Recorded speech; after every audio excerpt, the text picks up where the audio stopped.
it almost feels like all our characters in the movie just walked into a different movie. Yeah.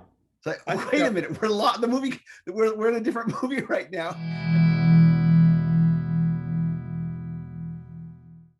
Hey, everybody, this is TJR. and this is Robert Kinsler.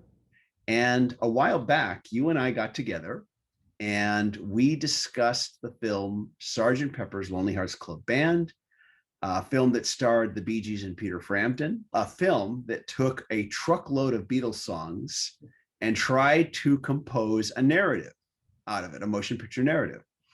And after we made that video where we discussed that film, we got comments from viewers who said that we need to talk about the second film that tried to do that. And that movie is 2007's Across the Universe, directed by Julie Taymor.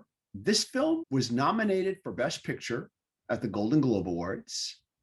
It stars Evan Rachel Wood, Jim Sturgis, Joe Anderson, T.B. Carpio, and introduces Dana Foyx and Martin Luther McCoy as actors. Dana Foyx was, of course, a blues singer.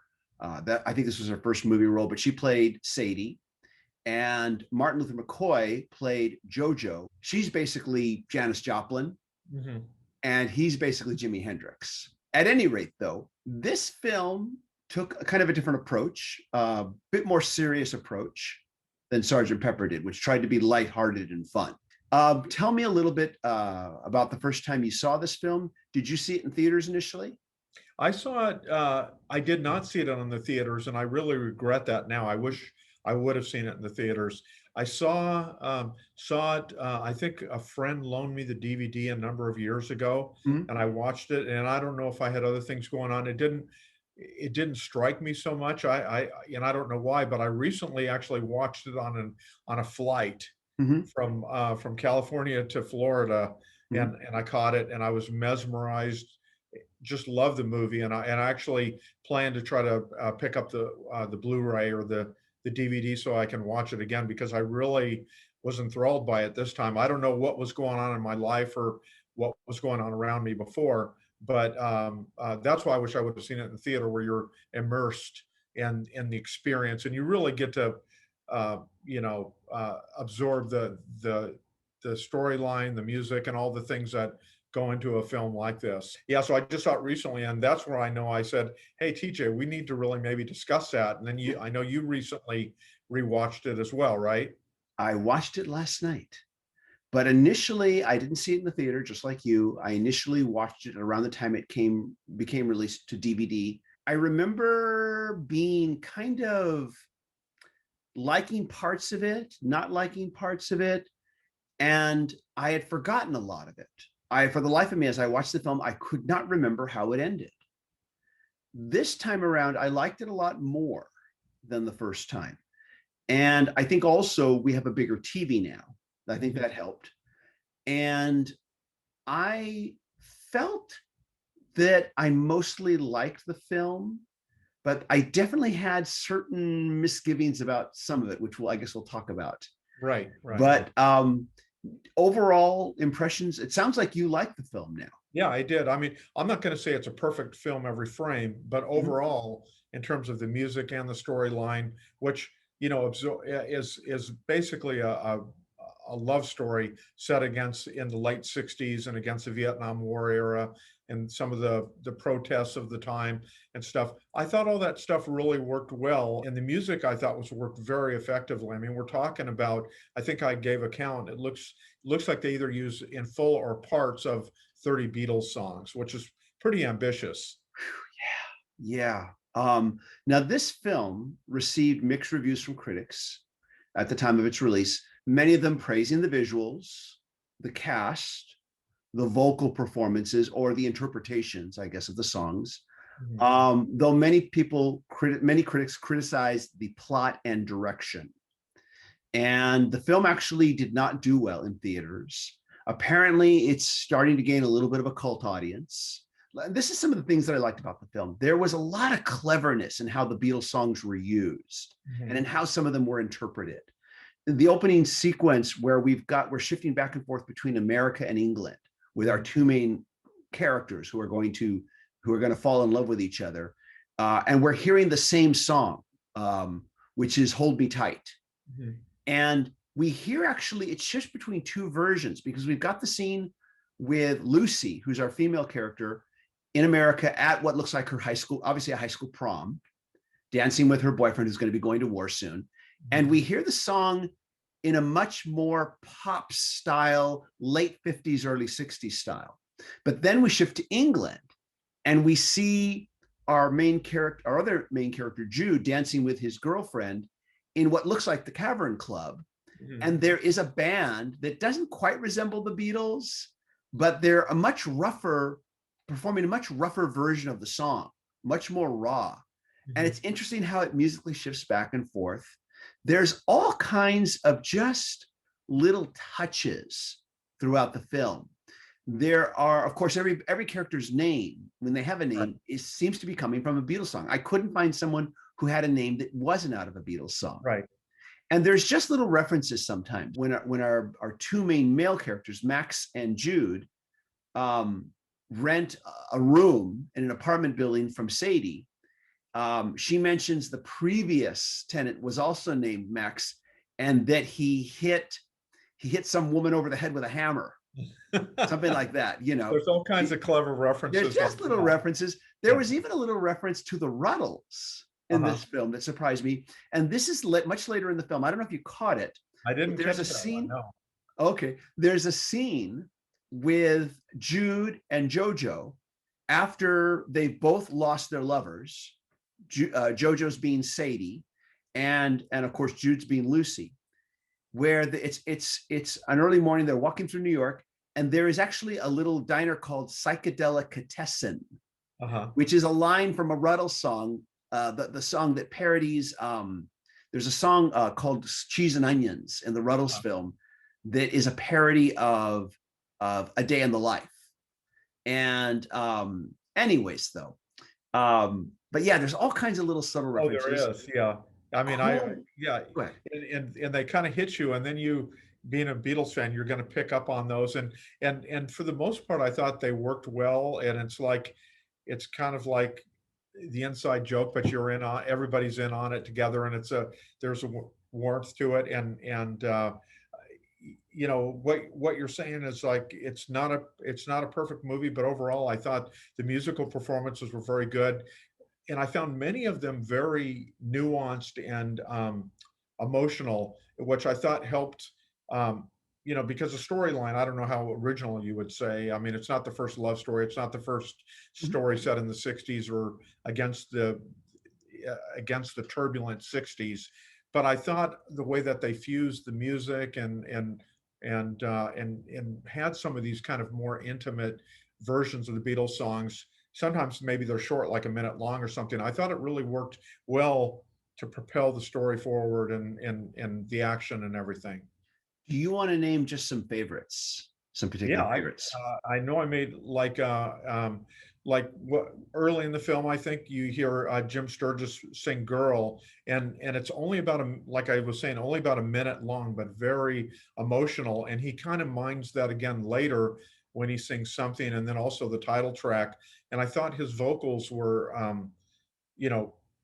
very, very good. I mean, you're thinking of him as an actor there, but I thought he handled the vocals well. And he's not trying to replicate either George Harrison's vocals or John Lennon's vocals. He's being himself, but I thought that it worked very well, For me, there were a lot of really strong musical moments, but some of the standouts for me, one was Let It Be, where you've got this juxtaposition between the family of Lucy's boyfriend who dies in the war, the funeral, and you've got, I believe it was the Chicago riots, I'm not 100% sure, but a small Black child who gets killed, an anonymous kid who gets killed during those riots through no fault of his own. Right. He just gets caught, he's completely innocent, and he dies, and there's the funeral for that small boy. I thought that the juxtaposition between those two moments using that song was beautiful. The sequence, the very scary nightmare sequence where Max has to go to his induction into the army with the very creepy, nightmarish Uncle Sam coming out of the poster saying, "I want you." Yeah. And that song is interpreted in a completely different way. Very. Yeah. Wonderful. The performance of I Want to Hold Your Hand with TV Carpio just reinterpreting it to a girl who wants to hold a girl's hand and changing it the way they did with the images at the football game. Totally doing it in a very slow, mournful way because she feels she can't reveal her real sexuality, which was still something that even though in the 60s when everybody was trying to be more liberated, more sexually free, that was still something that was very closeted. And you couldn't let people know about that. Those were some of my favorites. Yeah. I'm going to talk about and I thought, and I think it's pretty amazing just with, like you were saying, some of the versions are pretty faithful and other ones are dramatically different. And it seems like there was a lot of thought put into that. And I thought for the most part, it worked. Like I know you mentioned Let It Be, a very gospel flavored version, very beautiful. And some of the other ones maybe were not so dramatically different than the Beatles' original recordings, but I thought all of it worked pretty well, and I was surprised, or maybe not surprised, but impressed that they obviously selected cast members that did have some vocal abilities as well. and And you strong didn't musical find yourself talents. saying, "Well, we need to apologize." Well, they're a good actor, so we'll give them some slack on the vocals. I think the vocals were, for the most part, pretty good from the leads. What did you think? I agree. And another particularly exceptional moment for me. This is where I want to talk about the film versus the musical moments. Okay. The sequence with Joe Cocker doing Come Together. Amazing visual sequence. The choreography, the cinematography, the editing, the pacing of it. Joe Cocker playing all these different roles in that sequence. Amazing. But what did it have to do with the story? I'm not sure it had anything to do with the story. It was a way to get the song in there. Now, on one end, you could say that was ham-fisted. And there were lots of moments where I felt like they're just ham-fisting stuff into the film to get the song out. And in this way, this film has some of the same problems that Sgt. Pepper had. It's got this truckload of songs that it's trying to get through. But it's so visually stunning, that moment. I could rewatch that moment. And there's a lot of scenes like this where it feels like you've got a really good music video, but what does it have to do with the film? Yeah. One of my other favorite moments, and a moment that really I know some people are going to be very divisive about, is the Being for the Benefit of Mr. Kite number with Eddie Izzard. The film goes bonkers at this point. Now, I love this bizarro, weird, head exploding moment in the film. It was nuts. I loved it. But it almost feels like all our characters in the movie just walked into a different movie. Yeah. It's like, wait a minute, we're in a different movie right now. And then finally they kind of find their way back. And the transition, first they're in this weird, psychedelic carnival. Right, exactly. Then they wake up and sing Because. Then we see the helicopters in Vietnam, and suddenly Max is in Vietnam now. We don't know how they got back. Just time passed. We just suddenly it's a really rough transition. Yeah. I think what the film, if I want to be critical about it, and like you, there are things I love about it, the things I'm critical about. It's not a perfect movie, but if I want to be critical about it, just like with Sgt. Pepper, it's got all these little mini subplots that get created because they want to introduce songs. And so they bring up characters, they create subplots, but a lot of them don't get quite resolved. And it should have been a bit more focused. And we talked about that when we talked about Sgt. Pepper. Right. It feels like it just skims over certain things. It brings up things and then skims over them to bring up a song. And as much as I loved TV Carpio's I Want to Hold Your Hand, her whole story arc is, you could take her out of the film and it wouldn't matter to the story. It really wouldn't matter. It seems like it's a great rendition of I Want to Hold Your Hand. It gives them an excuse to do Dear Prudence, and I forgot to mention her character is Prudence. I keep calling her by her actual actor name, not her actual real name, not her character name, which is Prudence. They get that song in there. She vanishes halfway through the film. She suddenly shows up for no reason during the Being for the Benefit of Mr. Kite sequence. Uh-huh. Then she's gone again. Then she comes back. And the closest we get to resolving her character arc is after the whole Being for the Benefit of Mr. Kite sequence. She's holding the hand of this other girl named who she introduces. This is Rita, she says, Uh-huh. and that's really it. It's just kind of skimmed over. The film is trying to be both generational and personal. Mhm. And that's where it gets some of its epic scope. But at the same time, it's kind of all over the place too. I'm surprised that it manages all of it as well as it does, given the fact that it has to try to get all these songs into it. And I think sometimes maybe they should have concentrated less on how many songs we can get into it, and let's try to get a proper narrative going. Because the first half of the film, the narrative seems really strong. Mhm. Mhm. It's set about against the backdrop of the 60s, but the 60s are just a backdrop and it's more about the characters. But then it starts to get into all the social upheaval that was going on, which I guess you can't ignore. Mhm. But I think that's also where the film kind of loses some of its focus, although it tries to stay with the love story. Yeah.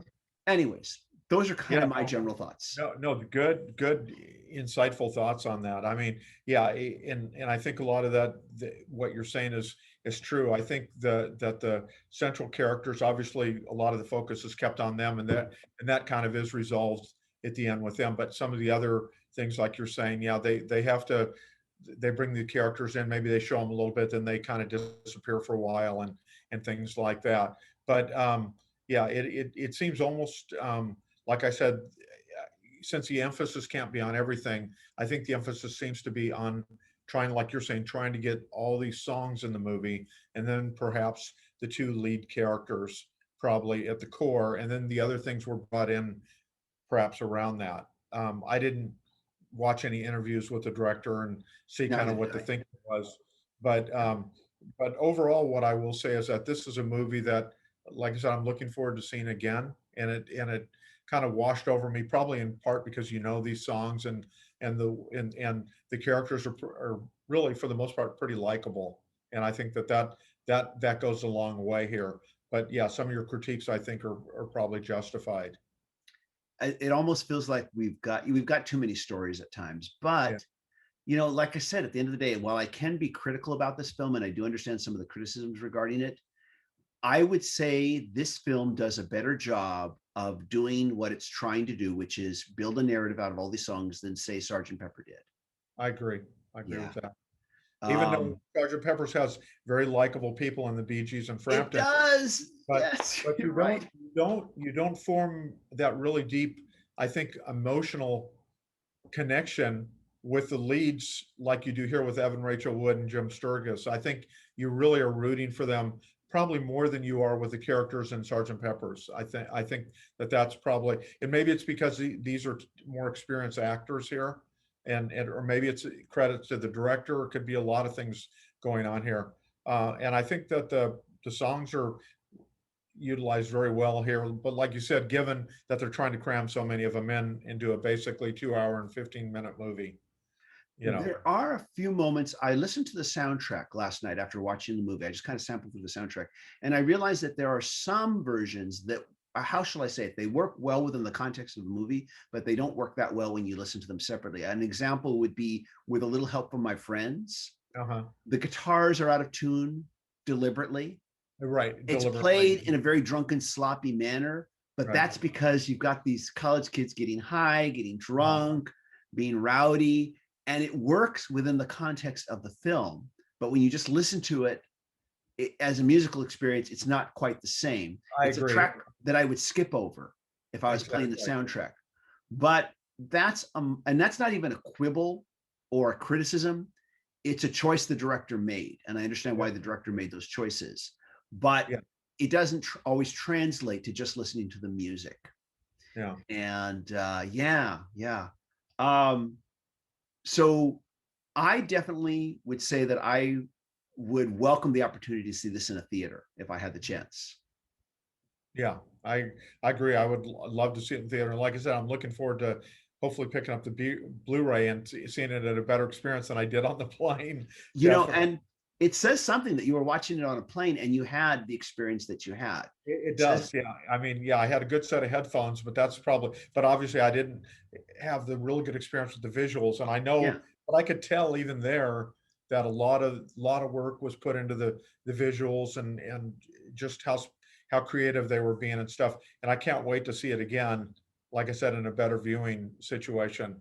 But I have to say, TJ, I also looked up and read because when I was looking at some of the technical information, I saw Roger Ebert had reviewed this before he passed away, and he oh, was a very, very big fan of it. And he said he saw it first at a music or at a film festival, and he said it was the only movie he watched more than once there at that, and wow. he was very impressed by it. And he said the fact that he thought it would introduce the Beatles music. Obviously, it's not the Beatles doing the performing here, but their music to a A whole new different audience, generation. new And I audience. thought that too as well. I said if I was a young person, I'd never even really heard of the Beatles, that this would make me very impressed by their songwriting and kind of their creativity and the time in which that they were creating so many of these masterful songs.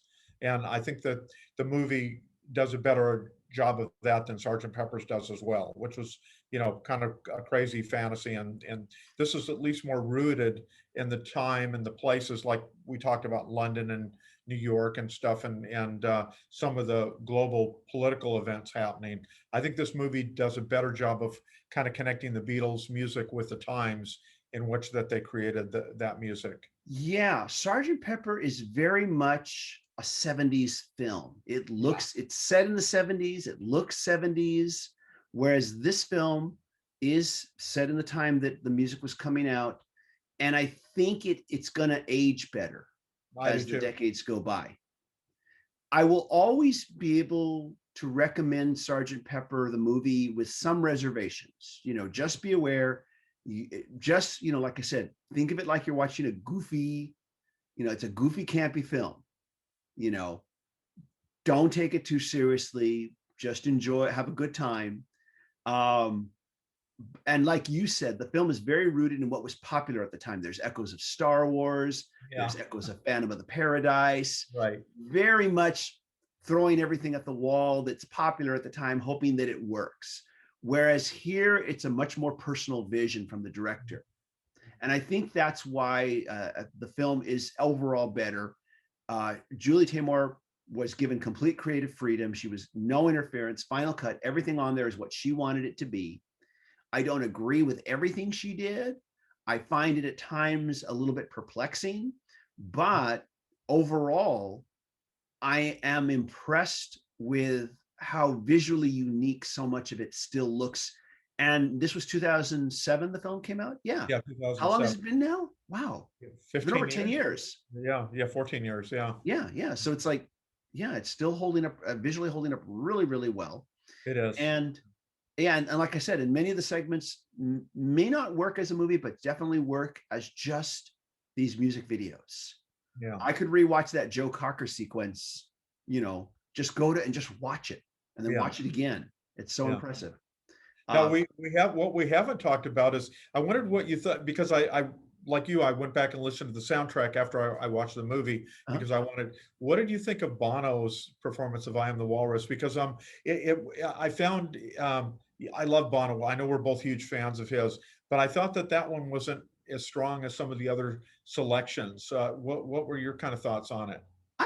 I liked his performance of the character. I thought he was having a good time playing this Yeah, character. in the film, yeah, Um, his performance of I Am the Walrus, maybe not, I would say not one of the stronger performances in the film. yeah, What I thought was probably one of the weaker ones was his performance of Lucy in the Sky with Diamonds at the end. yeah, at the end, yeah, In fact, I was perplexed somewhat by how it ended. I mean, I liked everything up to the ending with Jude singing All You Need Is Love from the rooftop. mhm, And finally, he sees Lucy across, the other rooftop. Their eyes yeah, lock. They see each other. It closes up on Lucy, and then it still frames.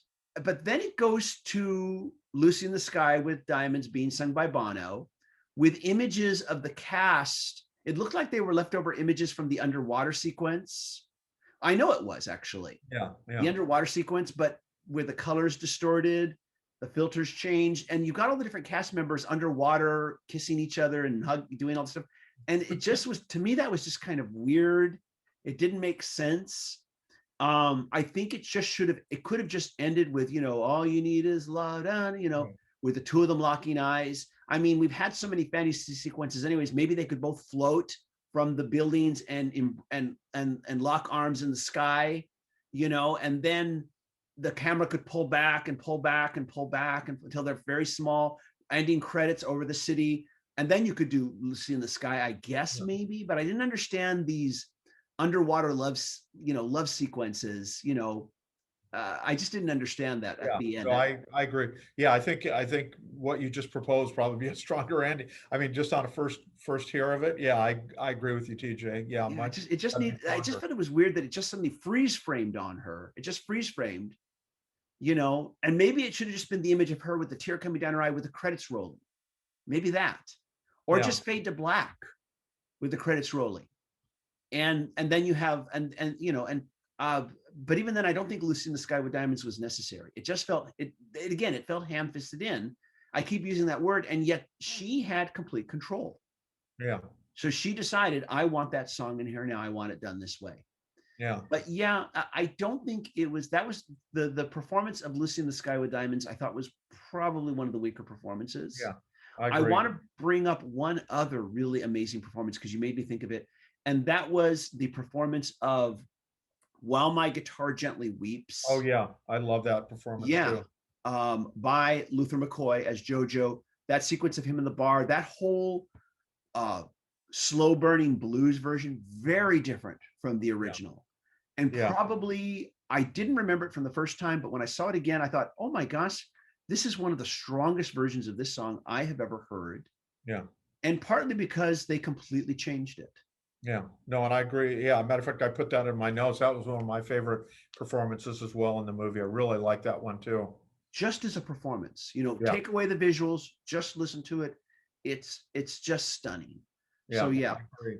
Um, Yeah, and the other note, and I know maybe I'm revisiting a little bit what I said too, is but when they do that Lush take on Because, it's pretty impressive that it's six of the film's main stars together. I mean, they're sounds like they're doing incredibly doing all those vocal harmonies and doing a really bang up job on that. And like again, this is obviously a film that a lot of work was put in to the visuals, and the director and had the things audio. Yeah. yeah, we should want to say, but yeah, it's really nice how much effort was put into making such a stellar soundtrack, which for the most part I think works pretty well, despite a few of our reservations.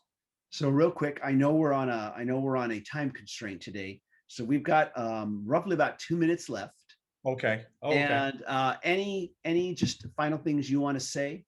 Not really. I'd say that this is a film that I'm looking forward to seeing again. And if someone hasn't seen it because maybe they had a bad experience seeing another way that the Beatles music was interpreted or on film, maybe give this one a try. I think it's really, like you said, I think it's going to stand the test of time. It's pretty good. It definitely stood up better on a second viewing for me. It definitely hit me stronger on a second viewing. And maybe it's one of those films that needs that. It's throwing so much at you. I would definitely recommend this film to, if you're a Beatles fan, I definitely recommend it. I think it's a no-brainer. You should see it. I would definitely recommend it to people who are interested in more experimental, more boundary pushing cinema. Um, Anybody that wants to know more about the Beatles, if there was a film I would recommend, it would still be Yellow Submarine. Mhm. I still think Yellow Submarine does the best job of taking a bunch of Beatles songs and putting a narrative to it, Yeah. even though I, it's a very I'll loose, never disagree with you on that, TJ. I entirely agree with you. even though it's a very loose and simple narrative. Um, uh, you know, but I could criticize that film too. Excuse me, got a little frog in my throat. But yeah, I would definitely recommend it for the most part to just about anybody.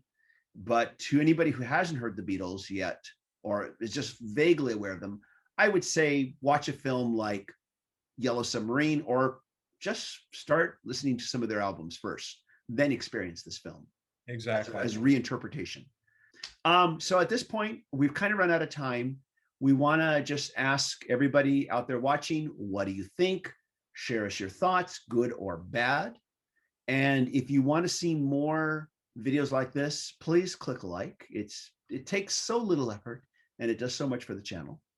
And also share these videos on your social media.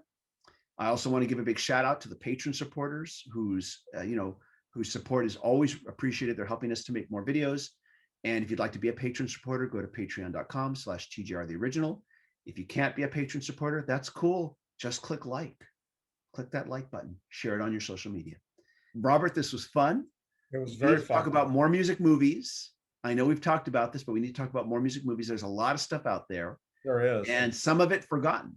And I think we need to talk about it more.